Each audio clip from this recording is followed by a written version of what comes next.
1930 में नाजी सत्ता में आ गए। अब अपना एजेंडा लागू करना था, जो था एब्सोल्यूट पावर, शुद्ध जर्मन खून का देश, और वहां से यहूदियों का सफाया। और तुरंत फुरत ही यहूदी दुकानों, व्यापारियों, कर्मचारियों के बाइकॉट का आह्वान कर दिया गया। उनके दुकानों, होटलों, रेहड़ियों पर जूड लिखा जाने लगा। नाजी समर्थक तो बरसों से इस दिन की प्रतीक्षा में थे। अभी आम जर्मन की रीढ़ सीधी थी, वे अड़ गए। अखबारों ने आलोचना की, रेडियो ने विरोध किया। पढ़े लिखे लोग जब मूर्खता का विरोध करते हैं तो ऐसे प्रयास फेल हो जाते हैं। गॉयबल्स को समझ आ गया कि ये काम जरा धीरे होगा, जहर हर दिमाग में डालना होगा, नफरती विचारों की बारिश करनी होगा। एक सस्ते रेडियो डिजाइन हुआ, मिलियंस में उत्पादन हुआ, घर घर सस्ते रेडियो पहुंचे। फिर सभी रेडियो स्टेशन नेशनलाइज्ड किए, वहां नाजी प्रोपेगेंडिस्ट बिठाए, अखबारों के एडिटर्स के लिए कानून लाया। अब वे सिर्फ वही लिख सकते थे जो सरकार की प्रोपेगेंडा टीम बताती। उभरते हुए सिनेमा बिजनेस में नाजियों ने कब्जा कर लिया गया। अब आप घर में रेडियो पर प्रोपेगेंडा सुनते, अखबार में प्रोपेगेंडा पढ़ते, और आनंद के लिए जो फिल्में देखते वो भी प्रोपेगेंडा होता। मनोरंजन के बीच स्लोगन होता, कोई न्यूज़िल होती, वे खबरें जो देश में विकास की तस्वीर खींचती, और किसी यहूदी के लूट, हत्या, डकैती में पकड़े जाने की खबर भी। मूवी में विलेन भी एक यहूदी ही होता। 1935 में नरेमबर्ग रैली हुई। ये पार्टी की ताकत का शोकेस था।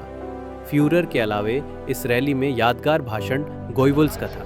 उसने बताया कि महान जर्मन जनता कैसे हर क्षेत्र में प्रगति कर रही है, दुनिया में कैसे डंका बज रहा है, और उसने कुछ फेलियर भी स्वीकारे। और सभी फेलियर्स के मूल में कारण थे यहूदी, तथा ऐसे जर्मन जो यहूदियों को प्रोटेक्ट करते थे, उन्हें मानव समझते थे। ये थे गद्दार वामपंथी।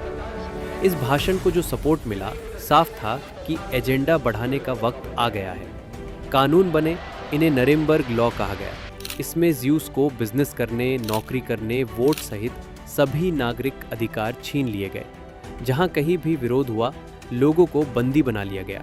ज्यूस तो खैर अपराधी थे ही, उनके समर्थक जर्मन भी वामपंथी बताकर बंदी बना लिए गए। लेकिन केवल रोजगार, बिजनेस और नागरिक अधिकार छीनने से सदियों के शोषण का बदला कहां पूरा होता है।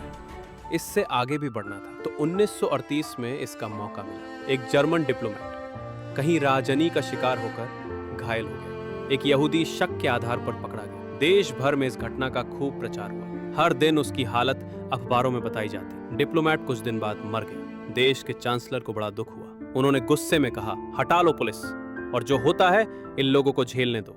यह आमंत्रण था और अभयदान भी, जो चाहो करो। नाजी समर्थक टूट पड़े, लाठी, बल्लम, रॉड, पेट्रोल, पत्थर लेकर। यहूदी प्रॉपर्टी को पहचानना कठिन न था, उन पर जूडे लिखना होता था। उन्हें अपने कपड़ों में अपने धार्मिक चिन्ह लगाने होते थे। 9 की रात 10,000 से ज्यादा प्रॉपर्टीज जला दी गई। जूस के धार्मिक स्थल फूके गए। 5,000 से ज्यादा लोग पीट पीट कर मार डाले गए। औरतों के बलात्कार हुए, वस्त्रहीन कर दौड़ाया गया। 10 नवंबर की सुबह जर्मन शहरों की सड़कें टूटे कांच, जली संपत्ति से अटी पड़ी थी। ये इतिहास में नाइट ऑफ ब्रोकन ग्लासेस कहलाती। रात खत्म हो चुकी थी, पर ज्यूस के दुखों का अंत नहीं हुआ था। दरअसल आज से शुरुआत हुई थी। अब ज्यूस से नफरत का मतलब केवल समाज में अलग करने, उनकी दुकानों का बाइकॉट, नौकरी से हटाने, गालियां देने और बेइज्जत करने तक न था। अब तो उन्हें मारना था, जर्मनी से खत्म करना था। तो कंसंट्रेशन कैंप बने जो कुशल जर्मन इंजीनियर बना रहे थे, जहरीले इंजेक्शन बने जो सुशिक्षित डॉक्टर लगा रहे थे, उनकी लाशों से वैल्यूएबल नोच कर हिसाब प्रशिक्षित अकाउंटेंट रखते, वैज्ञानिक जाइक्लोन बी और हड्डियां तक राख करने वाली फर्नेस बना रहे थे। जर्मन समाज का पतन हो चुका था। हमारे देश में दुकानों पर अपने धर्म का नाम लिखने का आदेश आ चुका है। नाजी जर्मनी का दोहराव अपने देश में होते देख रहे हैं। कभी जो असामान्य था, असंभव था, घृणित था, अधर्म था, वो धीमे धीमे सामान्य बन चुका है, धर्म हो चुका है। अखबार, टीवी और सोशल मीडिया ने मन की जहरीली बात बूंद बूंद आपकी नसों में भर दी है। जहर धीमा हो या तेज, नतीजा एक ही होता है। आज हम भी वही पतनशील समाज है जो विनाश के लक्ष्य की ओर सरक रहा है।